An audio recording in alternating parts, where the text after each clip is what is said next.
ನಮಸ್ಕಾರ. ಮಹಾಭಾರತ ಚರ್ಚಾ ಕಾರ್ಯಕ್ರಮಕ್ಕೆ ಸ್ವಾಗತ. ನಾನು ಸ್ಮಿತಾ ರಂಗನಾಥ್. ಇರಾನ್ ಹಾಗೆ ಇಸ್ರೇಲ್ ಅಮೆರಿಕ ನಡುವಿನ ಯುದ್ಧ ಮತ್ತಷ್ಟು ಮಗದಷ್ಟು ತೀವ್ರ ಸ್ವರೂಪವನ್ನು ಪಡೆದುಕೊಳ್ತಾ ಇದೆ. ಹಂತ ಹಂತವಾಗಿ ಪ್ರಪಂಚದ ಇತರೆ ರಾಷ್ಟ್ರಗಳು ಕೂಡ ಈ ಯುದ್ಧದಲ್ಲಿ ಪ್ರತ್ಯಕ್ಷವಾಗಿ ಕೆಲ ರಾಷ್ಟ್ರಗಳು, ಪರೋಕ್ಷವಾಗಿ ಕೆಲ ರಾಷ್ಟ್ರಗಳು ಭಾಗಿದಾರರಾಗ್ತಾ ಇದ್ದಾರೆ.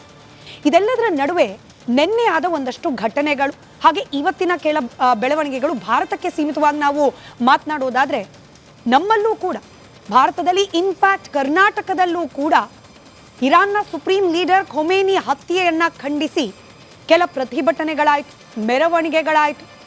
ಇದು ವೈಯಕ್ತಿಕವಾಗಿ ಆ ಸಮುದಾಯ ತನ್ನ ಭಾವನೆಯನ್ನು ವ್ಯಕ್ತಪಡಿಸಲಿಕ್ಕೆ ಸಂವಿಧಾನದಲ್ಲಿ ಅವಕಾಶ ಇದೆ, ಹಾಗಾಗಿ ಅವ್ರು ವ್ಯಕ್ತಪಡಿಸಲಿ ಅಂತ ಹೇಳಬಹುದಾಗಿತ್ತೇನೋ. ಆದರೆ ಅನುಮತಿಯೇ ಪಡೆಯದೆ ರ್ಯಾಲಿಯನ್ನ ಮಾಡಲಾಗಿದೆ ಅನ್ನೋ ಆರೋಪ ಒಂದು ಕಡೆ.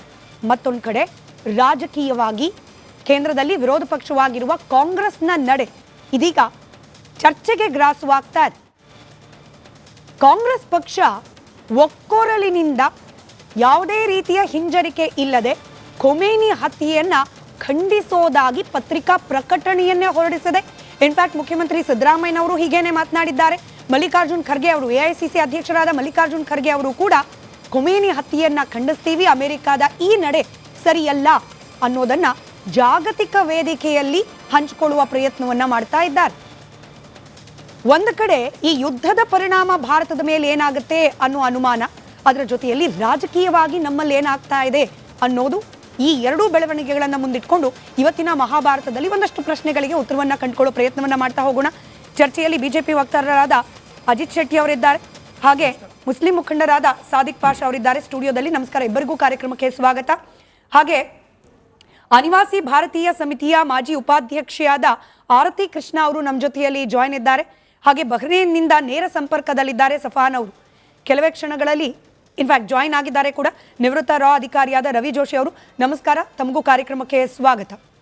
ನಾನು ಚರ್ಚೆ ಪ್ರಾರಂಭ ಮಾಡಲಿಕ್ಕೆ ಮುಂಚೆ ನಿನ್ನೆಯ ಕೆಲ ಸ್ಟೇಟ್ಮೆಂಟ್ಗಳನ್ನು, ಅದರಲ್ಲೂ ಮುಖ್ಯಮಂತ್ರಿ ಸಿದ್ದರಾಮಯ್ಯನವರ ಹೇಳಿಕೆ ಹಾಗೆ ಪ್ರತಿಭಟನಾ ನಿರತರ ಕೆಲ ಹೇಳಿಕೆಗಳನ್ನು ವೀಕ್ಷಕರ ಮುಂದಿಟ್ಟು ಚರ್ಚೆಯನ್ನು ಪ್ರಾರಂಭ ಮಾಡ್ತಿದ್ದೀನಿ ನನ್ನ ಎಲ್ಲ ಪ್ಯಾನಲಿಸ್ಟ್ಗಳ ಅನುಮತಿಯ ಮೇರೆಗೆ. ಮೊದಲನೇದಾಗಿ ಮುಖ್ಯಮಂತ್ರಿ ಸಿದ್ದರಾಮಯ್ಯನವರ ಹೇಳಿಕೆಯನ್ನು ಗಮನಿಸೋಣ.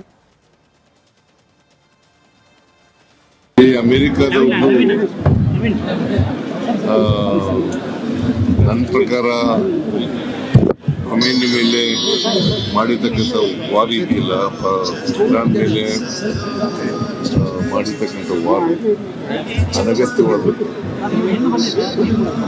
ಏನಾದ್ರು ಇದ್ರೆ, ಈಗ ಒಂದ್ ಕಡೆ ಶಾಂತಿ ಮಂತ್ರ ಹೇಳ್ತಾರೆ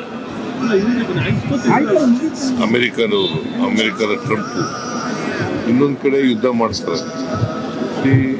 ಇದು ತದ್ವಿರುದ್ಧವಾದಂಥ ನಿಲುವು.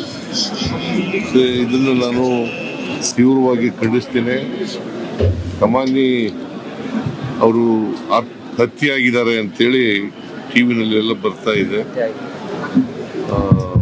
ಇದು ಖಂಡನೀಯವಾದಂಥ ಇದ್ದು, ಮತ್ತೆ ಅವರ ಆತ್ಮಕ್ಕೆ ಚಿರಶಾಂತಿ ದೊರಕಲಿ ಅಂತೇಳಿ ಈ ಅಮೆರಿಕದ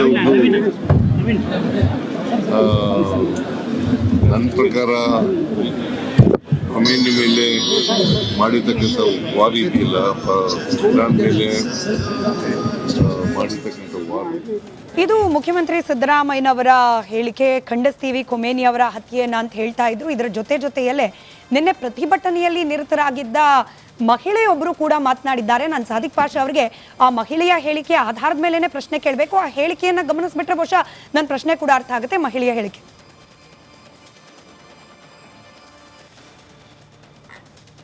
ಇಸ್ರಾಯಿಲ್ ಮತ್ತೆ ಅಮೆರಿಕಾಗೆ ಒಂದು ನನ್ನ ಸಂದೇಶ ಏನಂದ್ರೆ, ಅವರು ಒಂದು ಕಾಮ್ನಾಯಿಗೆ ಸಾಯಿಸಿದ್ದಾರೆ ಸರ್. ಇಷ್ಟೆಲ್ಲ ಕಾಮ್ನಾಯಿ ಇದ್ದೀವಿ ಸರ್ ನಾವು. ಇವಾಗ ಅಷ್ಟು ಅವ್ರಿಗೆ ದಮ್ಮಿದ್ರೆ ಇವಾಗ ಒಬ್ರಿಗೆ ಸಾಯಿಸಿದ್ದಾರೆ ಸರ್. ಅವರು ಇಷ್ಟು ಜನಕ್ಕೆ ಹೆಂಗ್ ಸಾಯಿಸ್ತಾರೆ ನೋಡೋಣ ಅಂತ ನಾವು ಅವ್ರಿಗೆ ಒಂದು ಚೇತಾವಣಿ ಕೊಡ್ತಾ ಇದ್ದೀವಿ. Israil Pasha sir, what are we, ನಾವು ಯಾರು ಅಂತ ಪ್ರಶ್ನೆ ಕೇಳಿದಾಗ ತಟ್ಟಂತ ಭಾರತೀಯರು ಅಂತ ಬರಬೇಕು. ಭಾರತೀಯರ ನಿಲುವು ಜಾಗತಿಕ ಮಟ್ಟದಲ್ಲಿ ಆಗ್ತಾ ಇರುವ ಯುದ್ಧದ್ದೇನಾಗಬೇಕು ಅಂದ್ರೆ, ಭಾರತ ಸರ್ಕಾರ, ಭಾರತೀಯ ಸೇನಾಪಡೆ ಏನು ನಿರ್ಧಾರ ತಗೊಳುತ್ತೆ ಅದೇ ನಮ್ಮ ನಿರ್ಧಾರ ಅಂತ ಆಗಬೇಕು. ಅಂಥದ್ರಲ್ಲಿ ನೀವು ಪ್ರತಿಭಟನೆ ಮಾಡಿ ದುಃಖವನ್ನ ವ್ಯಕ್ತಪಡಿಸಿ ನಾವಿಲ್ಲಿ ನಿಂತ್ಕೊಂಡು ಅಮೆರಿಕಾಗೆ, ಇಸ್ರೇಲ್ಗೆ ಚೇತಾವಣಿ ಕೊಡ್ತೇವೆ, ಒಬ್ಬ ಖೊಮೇನಿಯನ್ನ ಸಾಯಿಸಿದ್ರಿ ನಮ್ಮನ್ನು ಸಾಯಿಸಿ ನೋಡೋಣ, ನಾವೆಲ್ಲರೂ ಕೂಡ ಖೊಮೇನಿಯ ಪ್ರತಿನಿಧಿಗಳು ಅಂತ ಮಾತನಾಡೋದು ಸರಿನಾ ತಮ್ಮ ಪ್ರಕಾರ? ಫಸ್ಟು ಒಂದು ಮಾತು ನಾನು ಹೇಳ್ತೀನಿ. ಇರಾನ್ ಬಂದು ನಮಗೆ ಶತ್ರು ದೇಶ ಅಲ್ಲ. ಅಲ್ಲ, ಇರಾನ್ಗೆ ನಮಗೆ ಸ್ನೇಹಿತ ಇದೆ. ಇನ್ನೊಂದು ಪಾಕಿಸ್ತಾನಲ್ಲಿ ಈ ಥರ ಆಗಿದೆ, ಪಾಕಿಸ್ತಾನ ಪ್ರೈಮ್ ಮಿನಿಸ್ಟರ್ಗೆ ಹೊಡೆದಿದ್ರೆ, ಪಾಕಿಸ್ತಾನ ಯಾರನ್ನ ದೊಡ್ಡವ್ರಿಗೆ ಹೊಡೆದಿದ್ರೆ ಏನು ಈ ಹೆಂಗಸರಿದ್ದಾರಲ್ಲ ಅವರು ಈ ಮಾತು ಹೇಳಿದ್ರೆ ತಪ್ಪು. ಆದರೆ ನಮ್ಮ ಸ್ನೇಹ ದೇಶ ಅಂದರೆ ದೋಸ್ತಿ ಇದೆ ಇರಾನ್ಗೆ ನಮಗೆ. ಒಂದು ಆ ಕಾಲದಿಂದ ಒಂದು ಪ್ರೀತಿ, ಒಂದು ಇದು ಬಿಸ್ನೆಸ್ ಇದೆ, ಪೆಟ್ರೋಲ್ದು ಆಗಲಿ ಬೇರೆ ಇದಾಗಲಿ ಒಳ್ಳೆ ಒಂದು ಇದಿದೆ ಅದು. ಇನ್ನೊಂದು ಏನಂದರೆ ನಮ್ಮ ಇದರಲ್ಲಿ ಶಿಯಾ ಸುನ್ನಿ ಇದ್ದಾರೆ. ಶಿಯಾದಲ್ಲಿ ಏನಿದೆ, ಆಯತುಲ್ಲಾ ಅಲಿ ಖೊಮೇನಿ ಅವರನ್ನು ದೊಡ್ಡ ಧರ್ಮಗುರು. ಅವ್ರದ್ದು ಮಾತು ಎಲ್ಲ ಇಡೀ ಶಿಯಾ ಸಮುದಾಯಕ್ಕೆ ಅದು ಫತ್ವಾ ಅಂದರೆ ಅವ್ರದ್ದು ಇದು, ಅವ್ರ ಮಾತಿಗೆ ಬೆಲೆ ಕೊಡಬೇಕು. ಇನ್ನೊಂದು ಏನಂದರೆ ನೋಡಿ, ಇದು ಅಮೇರಿಕಾ ಆಗಲಿ ಇಸ್ರೇಲ್ ಆಗಲಿ, ಇಸ್ರಾಯೇಲ್ಗೆ ನಮಗೆ ಸಂಬಂಧ ಇರಲಿಲ್ಲ ಮುಂಚೆಯಿಂದ ಅವ್ರಿಗೆ ನಮಗೆ ಇದೇ ಇರಲಿಲ್ಲ ನಮ್ಮ ಭಾರತಕ್ಕೆ ಇದಕ್ಕೆ. ಮುಂಚೆಯಿಂದ ಅಂದ್ರೆ ಯಾವಾಗಿಂದ ಸರ್ ನೋಡಿ ನಿಮ್ಮ ಪ್ರಕಾರ? ನೋಡಿ ಇಸ್ರೇಲ್ ಹುಟ್ಟೋಕ್ ಮುಂಚೆನಾ ಹುಟ್ಟಿದ ಮೇಲೆ ಯಾವಾಗ? ಹುಟ್ಟಿದ ಮೇಲೇನೂ ಇರಲಿಲ್ಲ. ಹುಟ್ಟಿದ ಮೇಲೇನೂ ಇರಲಿಲ್ಲ. ನಮ್ಮ ವಾಜಪೇಯಿನವರೇ ಬೈಕಾಟ್ ಮಾಡಿದ್ರು ಇಸ್ರಾಯೇಲ್ಗೆ ಆ ಕಾಲದಲ್ಲಿ. ನೆಹರು ಆಗಲಿ ವಾಜಪೇಯಿ ಆಗಲಿ ಅವರೆಲ್ಲ ಬೈಕಾಟ್ ಮಾಡಿದ್ರು. ನೋಡಿ ಇನ್ನೊಂದು ಏನಂದರೆ, ಇದು ಒಂದು ನಾನು ಡೀಪಾಗಿ ಒಂದು ಮಾತು ಹೇಳ್ತೀನಿ. ಇದು ಯುದ್ಧ ಬಂದು ಯಹೂದಿ ನಸಾರ ಮುಸಲ್ಮಾನ್ ಅಂದರೆ ನಮ್ಮ ಇದರಲ್ಲಿ ಇದೆ, ಯಹೂದಿ ನಸಾರದಿಂದ ಯುದ್ಧ ಆಗತ್ತೆ ಅಂತ. ಅದು ಆಗೋದು ಫಸ್ಟ್ ಶುರು ಆಗೋದು ಯಾರ ಯಹೂದಿನ ಕಡೆಯಿಂದ ಆಗತ್ತೆ. ಅದು ಇಸ್ರಾಯೇಲ್ ಕಡೆಯಿಂದ ಆಗಲೇಬೇಕು. ಅದು ಇದೆ, ಇದರಲ್ಲಿ ಇದೆ ಆ ಯುದ್ಧ. ಇನ್ನೊಂದು ಏನಂದರೆ ನೋಡಿ, ಇವರು ಆಯತುಲ್ಲಾ ಖೊಮೇನಿ ಅವರು ಒಳ್ಳೆ ವ್ಯಕ್ತಿ ಅಂತ ಇಡೀ ಪ್ರಪಂಚಕ್ಕೆ ಗೊತ್ತಿದೆ, ಯಾರಿಗೆ ಇದು ಮಾಡಲಿಲ್ಲ ಅಂದ್ ನೋಡಿ. ಈಗ ಗಾಜಾ ಆಗಲಿ ಮತ್ತು ಫಲಸ್ತೀನ್ ಆಗಲಿ, ಫಲಸ್ತೀನ್ ಬಗ್ಗೆ ಭಾಷಾ ಸರ್, ಭಾರತದ ಮುಸಲ್ಮಾನ್ ಮಹಿಳೆಯರನ್ನ ಸ್ವಲ್ಪ ಪಕ್ಕಕ್ಕಿಟ್ಟು ಇರಾನ್ನದ್ದೇ ಮಹಿಳೆಯರ ಬಗ್ಗೆ ಒಂದಷ್ಟು ಚರ್ಚೆ ಆಗ್ತಿದ್ಯಪ್ಪ. ಅಲ್ಲೇನೇನೆ ಅರ್ಧ ಜನ ಸೆಲೆಬ್ರೇಟ್ ಮಾಡ್ತಿದ್ದಾರೆ ಖೊಮೇನಿ ಹತ್ಯೆ ಆಗಿದ್ದು.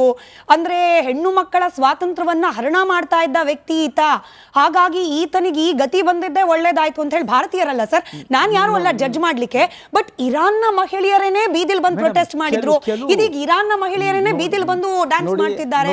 ಅವಾಗ ಭಾರತೀಯ ಮಹಿಳೆಯರು ಏನಪ್ಪ ಕಣ್ಣೀರ್ ಹಾಕ್ತಿದ್ದಾರೆ ಅಂತ ಹೇಳಿ ಕೆಲವ್ರಿಗಾದ್ರೂ ಅನುಮಾನ ಬಂದ್ಬಿಡುತ್ತಲ್ವಾ ಭಾಷಾ ಸರ್? ಕೆಲವು ಇರ್ತಾರೆ, ಪರವಾಗಿ ಇರ್ತಾರೆ, ಇದಾಗಿ ಇರ್ತಾರೆ, ಅಲ್ಲಿ ಇದ್ದಾರೆ, ಕೆಲವು ಇದ್ದಾರೆ. ಅಲ್ಲ ನೋಡಿ, ಎಲ್ಲ 100% ನಲ್ಲಿ ಎಲ್ಲ 100 ಎಲ್ಲ ಇವ್ರಿಗೆ ಖೊಮೇನಿಗೆ ಸಪೋರ್ಟ್ ಅಲ್ಲ ಇರುತ್ತೆ. ಒಂದು 10% ಅಗೇನ್ಸ್ಟ್ ಇರ್ತಾರೆ, ಅಪೋಸಿಷನ್ ಇರುತ್ತೆ. ಅಲ್ಲಿನ ಅಪೋಸಿಷನ್ ಇದೆ, ಯಾವ ಥರ ನಮ್ಮ ಭಾರತದಲ್ಲಿದೆ ಅಲ್ಲಿನೂ ಇದೆ. ಇನ್ನೊಂದು ಮಾತು ಏನಂದ್ರೆ ನೋಡಿ ಮೇಡಮ್, ಅದು ಖೊಮೇನಿ ಅವ್ರದ್ದು ಒಂದು ಫೋಟೋಕ್ಕೆ ಬೆಂಕಿ ಇಷ್ಟು ಒಂದು ಹುಡುಗಿ, ಆ ಹುಡುಗಿ ಬುರ್ಕಾ ಇದು ಮುಸ್ಲಿಂ ಹುಡುಗಿ ಅಂತ ಇದು ಬಂತು. ಆಮೇಲೆ ಗೊತ್ತಾಯ್ತು ಯಹೂದಿ ಹುಡುಗಿ ಅಂತ. ಅದು ಅದೇ ತರ ಅದು ನೋಡಿ ಒಂದು ದೊಡ್ಡ ಪಿತ್ತೂರಿ ನಡೀತಾ ಇದೆ ಇಡೀ ಪ್ರಪಂಚದಲ್ಲಿ.